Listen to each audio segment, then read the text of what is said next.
Y abrimos la primera puerta de esta noche para hablar de Crónica Negra, pero no vamos a tratar los temas archiconocidos que ya casi todo el mundo conoce, como la historia de Ted Bundy, del Night Stalker, de Richard Ramírez, de Ed Gein, o si hablamos de nuestro país, no sé, pues de Ana Julia Quezada y el niño Gabriel, de Marta del Castillo, del crimen de los Urquijo, de la vampira de Barcelona, del arropiero y otros tantos. No, vamos a hacer un poquito de arqueología de biblioteca para rescatar un suceso que ocurrió en el año 1927.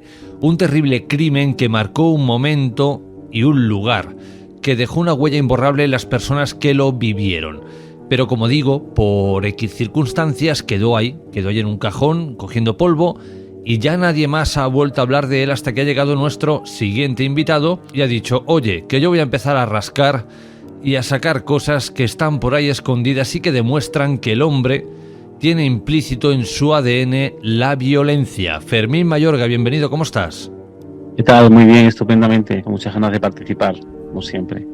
Fermín, arqueología de biblioteca, crímenes que han estado cogiendo polvo hasta que tú has llegado y los has desenterrado. Hoy hablamos del crimen de Mañufe.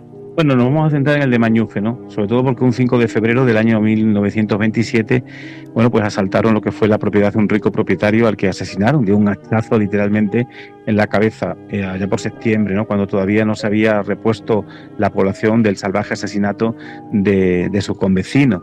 Precisamente dos ladrones de nacionalidad portuguesa volvieron a actuar con una hazaña que supera cualquier límite contra un médico y su familia, ¿no? Asesinando a hachazo al galeno y a una cuñada suya, además de dejar malherida a la criada de la casa y a la esposa del doctor Gestal. Bueno, nada le podía hacer suponer al médico municipal de Gondomar, Andrés Gestal, que acabaría sus días tan tristemente, ¿no?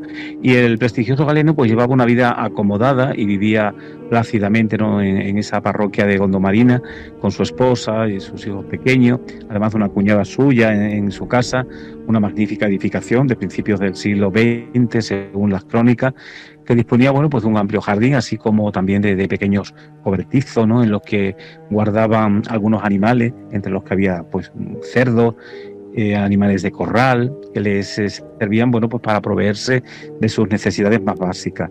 Lo cierto es que la tradicional paz y tranquilidad que gozaba aquella familia se vio de alguna manera alterada, ¿no?, al anochecer del sábado 13 de septiembre de 1927, cuando todavía no habían cerrado las principales puertas, ¿no?, de su propiedad. En ella se colaron dos individuos de nacionalidad portuguesa en torno a las 10 de la noche para introducirse precisamente en la cuadra de los animales. Además, el perro guardián de la finca parece ser que no arremetió contra los intrusos al conocer a uno de ellos, que solía trabajar, parece ser, haciendo distintas tareas a quienes se lo demandasen. Desde la cuadra, precisamente en la que se escondieron Antonio Manuel González y Antonio Amadeo, bueno, pues divisaron todos y cada uno de los movimientos que hacía la familia del doctor Gestal. Y cuando ya se habían acostado, el matrimonio, compuesto por Andrés Gestal y Felisa Alonso, quedaron en la cocina, entre otros su cuñada Josefa y su criada María, que precisamente, María Ferreiro, que era también de la nacionalidad portuguesa. Y fue entonces cuando se inició la sanguinaria, digamos, orgía, ¿no?, que terminaría con la trágica muerte de dos personas. Josefa Alonso, hermana de Felisa, fue a dar precisamente de comer a los animales, y en ese momento en el que salió al exterior fue aprovechado por Antonio Amadeo para propinarle un brutal hachazo en la cabeza, falleciendo, pues prácticamente en el acto, ¿no? Posteriormente también parece ser que se ensañaría con la criada, a la que le propinó también otro brutal corte con el arma homicida en un hombro, si bien esta última parece ser que pudo recuperarse, y posteriormente, siendo conocedor de los pormenores de aquella vivienda, se dirigió a la habitación en la que descansaba el médico en compañía de su esposa, y allí siguió con su tétrico ritual, dándole sucesivos hachazos a Andrés Gestal, que era un hombre de unos 60 años, al que dejó inconsciente y en grave estado. Del mismo modo también quedó malherida su esposa Felisa Alonso, y a partir de ahí pues se sucede un rosario de acontecimientos que no dejan, digamos, de ser paradójicos, ¿no? Es decir, el asesino de Antonio Amadeo ayudó a la esposa del doctor Gestal a colocar a este sobre la cama después de haberle propinado los hachazos mortales. Parece ser también que llevó a los hijos pequeños del matrimonio a casa de un familiar. Fuera del domicilio le esperaba su cómplice, Antonio Manuel González, quien, amenazó de nuevo a la esposa del médico cuando ésta gritaba, solicitando precisamente el auxilio de sus vecinos. Y del mismo modo, pues también se escucharon unos disparos que al parecer no guardaban relación con el sangriento suceso de Mañufe. Y ante los gritos de auxilio proferidos por los familiares del médico, se acercaron precisamente a ella un gran número de vecinos que encontraron a Felisa terriblemente excitada y oculta bajo una sábana, ¿no? En tanto que el doctor Gestal estaba agonizando pues en un gran charco de sangre. Su cuñada precisamente fue hallada muerta de un profundo corte en la cabeza propinado por el hacha que portaba Antonio Amadeo, y la conmoción y la consternación pues apropió del pueblo en muy poco tiempo, creándose precisamente un terrible clima de pánico, de terror que conmovía pues cada vez más a sus vecinos, ¿no? Al ser sobre todo el segundo crimen que se cometía en tan breve lapso de tiempo, y además parece ser que por sus características todo inducía a pensar que los autores podían ser los mismos que habían matado en febrero a otro de sus habitantes. Las fuerzas del orden parece ser que se pusieron a practicar diligencias que no tardarían tiempo en dar sus primeros frutos en pocos días. Se detiene a un total de 4 personas. Además de los 2 autores de la masacre, la Guardia Civil detiene a Modesto González, un ciudadano español, y a su amante, Carmen Vaz. En un principio los autores del hecho se inculpan unos a otros, pero finalmente el portugués Antonio Manuel González parece ser que de alguna manera canta, ¿no? Y confiesa la verdad. Y gracias a su testimonio, pues se exculpa sobre todo a la pareja detenida, que sería puesta en libertad. Al parecer, esta había sido acusada, ¿no?, por debido a viejos rencores. También confiesa que su compañero se había apoderado del arma homicida en una finca de Jesús Alonso, propietario para el que trabajaba. Y en su relato, pues da cuenta de la supuesta blasfemia, ¿no?, que echó su compañero Antonio Amadeo en el momento en que vio herido al médico. Relata también que este último pues se dirigió desde el escenario del crimen a la casa, ¿no?, en la que pernoctaba para cambiarse de ropa, y allí pues se proveyó de un nuevo calzado, sustituyendo lo que fueron las alpargatas que portaba en el momento de cometer los asesinatos por otras, ya que sobre todo aquellas estaban completamente inundadas de sangre. Parece ser también que los investigadores pudieron comprobar que la sangre hallada en la camisa de Antonio Amadeo reunía las mismas características que las de sus víctimas, y también hallaron además restos de sangre en las uñas de lo que fue casi una prueba definitiva para acusarle del brutal crimen. El juicio, pues se celebró precisamente en la audiencia provincial de Pontevedra en la segunda quincena del mes de abril de 1928, levantando, como era de prever, pues una gran expectación.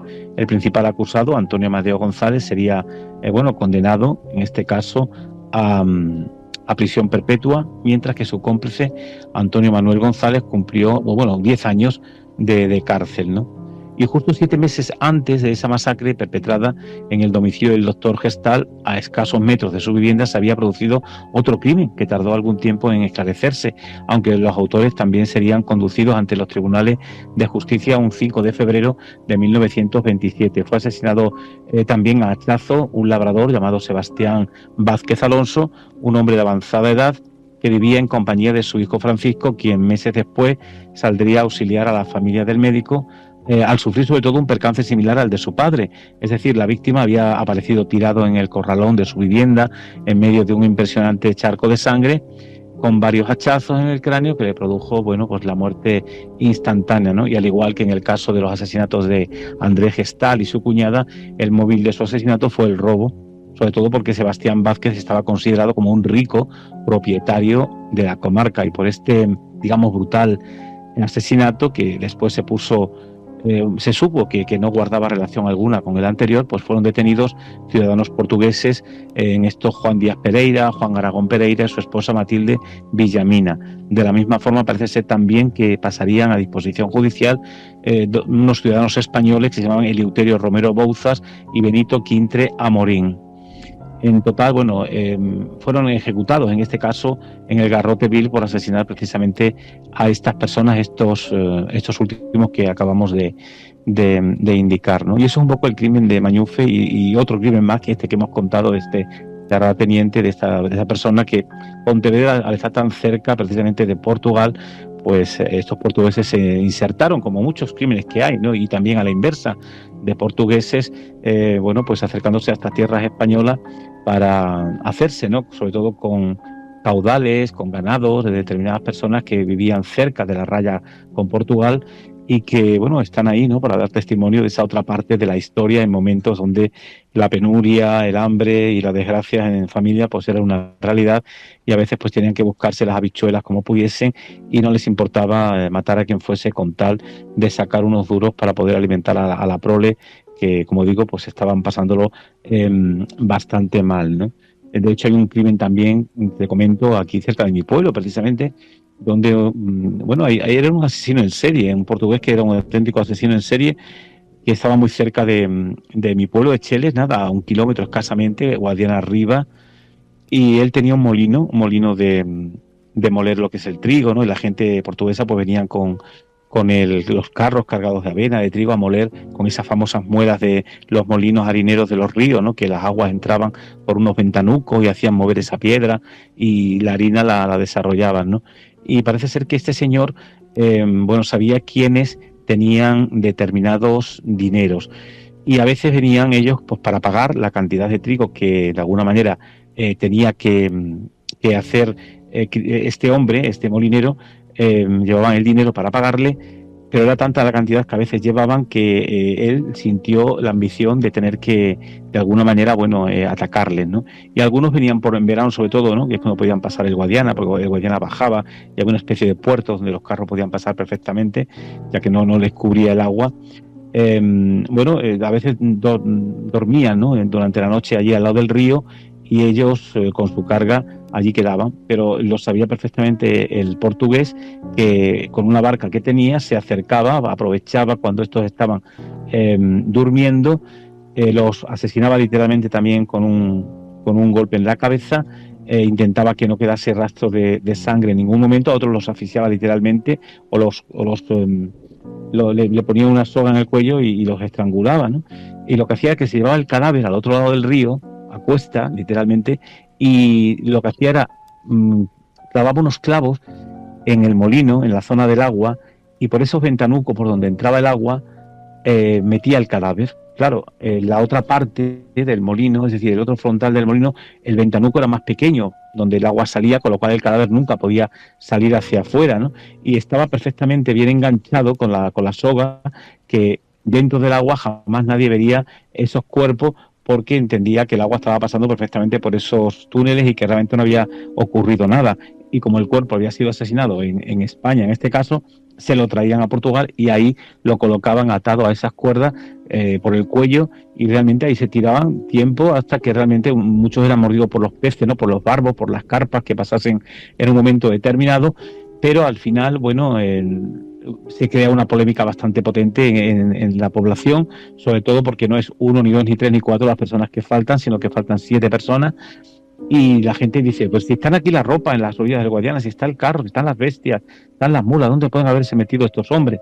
Bueno, pues al cabo del tiempo, uno de estos cadáveres, quizás por la fuerza del agua, por lo que sea, el hombre no lo pensó así, se rompe esa cuerda o la misma agua la va haciendo flexible, ¿no? O mal, digamos, y hace que se corte, y esto hace que una pata, porque el cadáver no cabía por la otra puerta pequeñita, una pata de uno de los cadáveres sobresale a la salida del molino, que sí se visualizaba porque el molino tiene una caída de este agua que salía por ahí como una especie de catarata pequeña y el agua estaba mucho más abajo. Y claro, por ese hecho detectan que ahí está habiendo algún tipo de problema, entonces se da cuenta un pescador de que encuentra esa parte del cuerpo de ese fallecido, de ese asesinado, y es el que pone la voz de alarma. Entonces, bueno, pues llaman a la guardiña portuguesa y estos acuden al molino porque piensan que es un ahogado.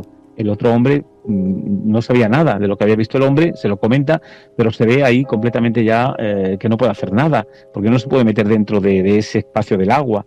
Por lo tanto, viene la guardia portuguesa, descubre lo que es, y claro, ven que hay pinchados en el molino unos clavos donde están esas sogas atadas, y no una, sino diferentes sogas donde se encuentran esos cuerpos, ¿no? En esas, digamos, con cavidades, en algunas hay 2, en otras hay 4 o 3, hasta esos 7 hombres que había asesinado, ¿no? Y bueno, ahí ya se descubre, lógicamente, el crimen de este señor portugués, o tío Manuel, que así le llamaban en portugués, o tío Manuel, y al final, bueno, pues lo detienen, parece ser, esto ocurrió a primeros del siglo XX, lo detienen en Portugal, y al final lo que hacen es atenazarlo, fíjate tú, en pleno siglo XX en Portugal, atenazarlo, es decir, con tenazas candentes que habían metido en el fuego, lo que hacen es, bueno, pasearlo un poco, ¿no? Por las calles de su población, en una pequeña aldeíta que hay muy cerca de mi pueblo, y ahí lo van atenazando para que de alguna manera sufriese, ¿no? Esa humillación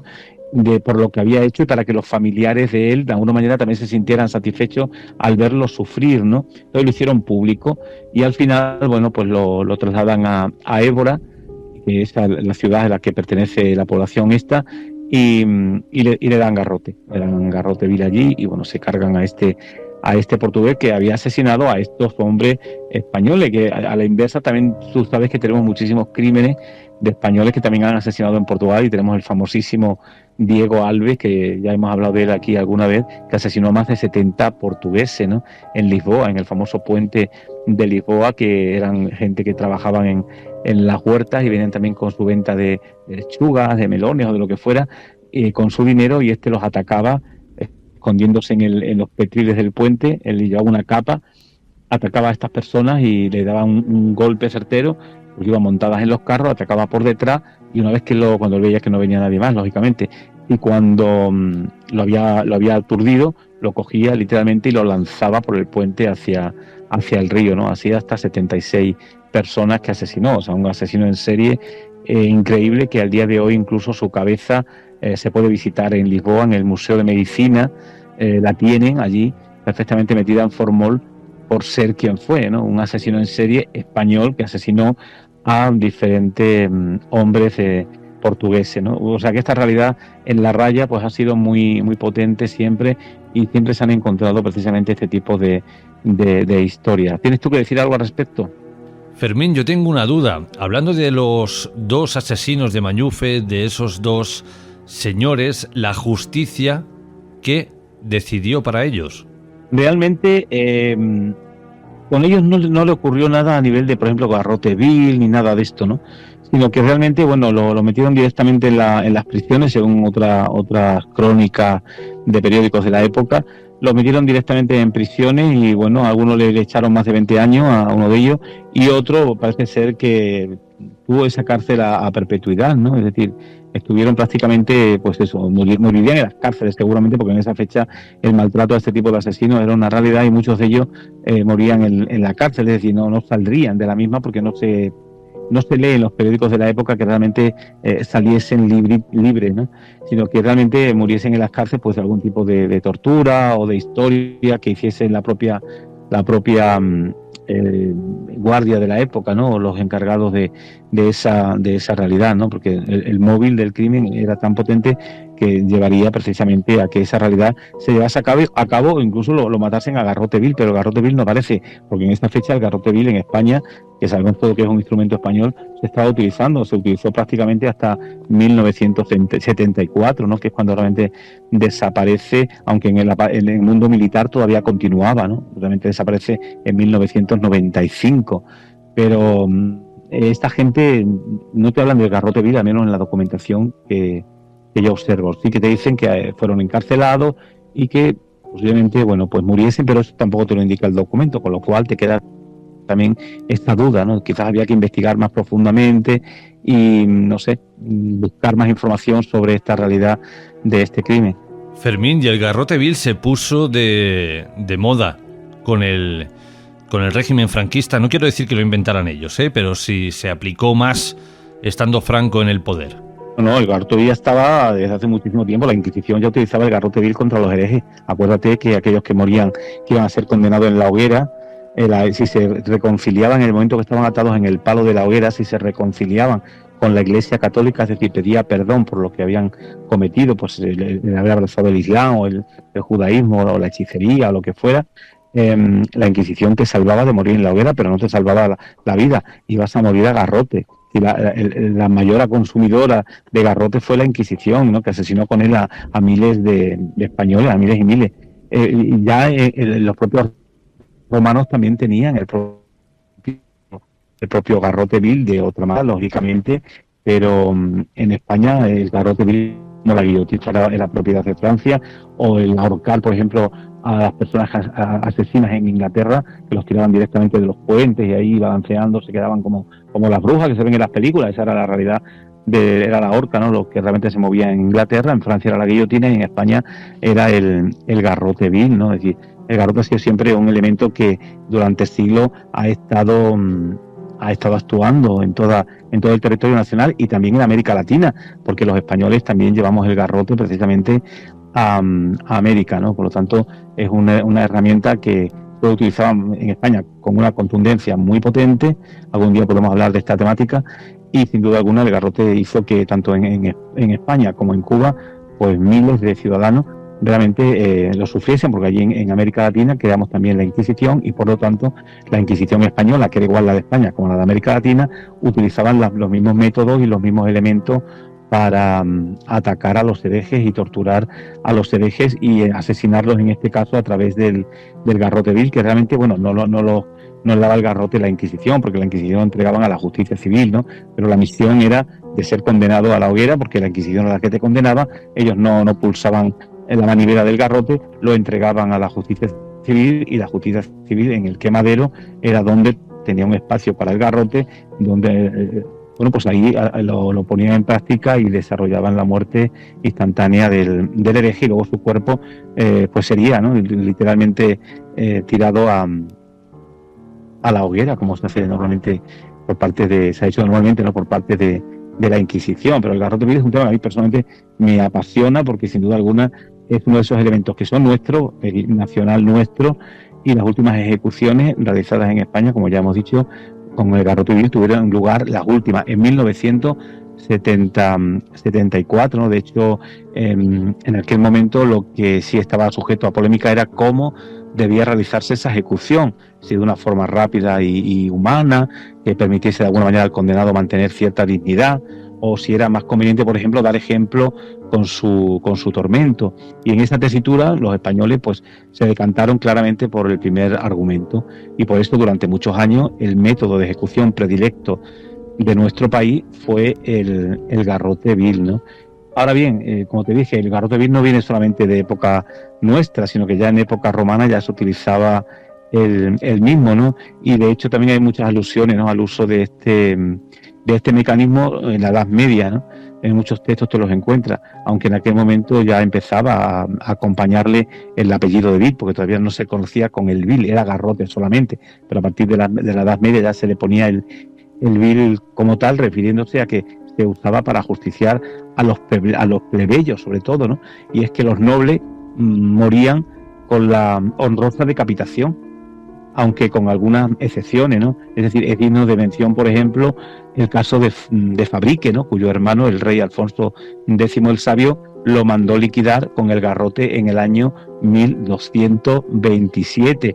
Otro de los ajusticiados más famosos fue Atahualpa. Acuérdate, la leyenda cuenta que el emperador inca había sido condenado a la hoguera, pero al verse en esta difícil tesitura, digamos que suplicó que se cambiase, ¿no?, su método de ejecución, de acuerdo con su fe, que era la fe inca. Pues el alma moriría con el fuego y no podría alcanzar la otra vida si era consumido por las llamas. Por lo tanto, al parecer, el cura Valverde, que estaba a su lado en el patíbulo que se había levantado en la plaza de Cajamarca, bueno, pues le ofreció ser bautizado como cristiano.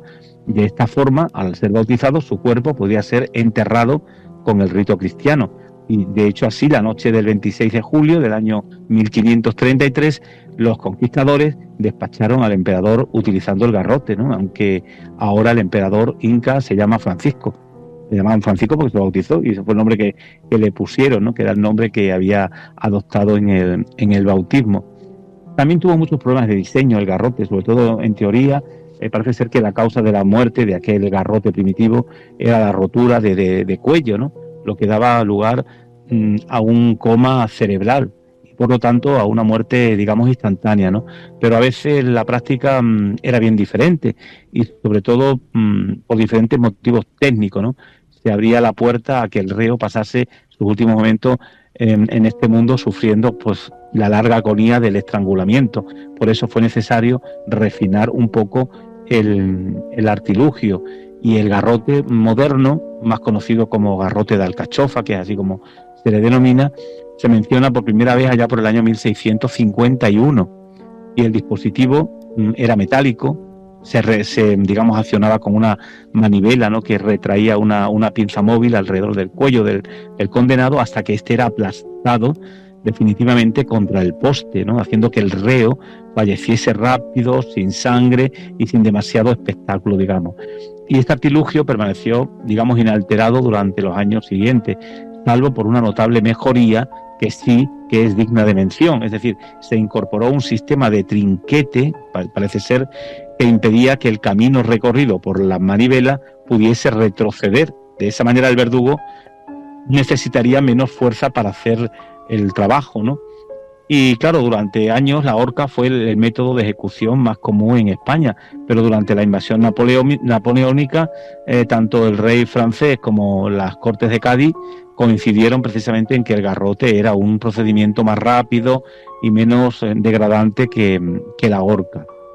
Y por un lado se pensó que el garrote sería mucho más eficaz que el ahorcamiento por caída larga, que se practicaba en Inglaterra, como ya hemos dicho, y que, bueno, básicamente consistía en dejar caer al condenado desde una distancia considerable, lo que hacía que fuese más probable que muriera por rotura del cuello, ¿no? Y no por el ahogamiento como tal. Sin embargo, eso no siempre ocurría. Además, el garrote nos daba lugar a aquel deshonroso bailecito de pies que sí te daba la horca en Inglaterra, en este caso, ¿no?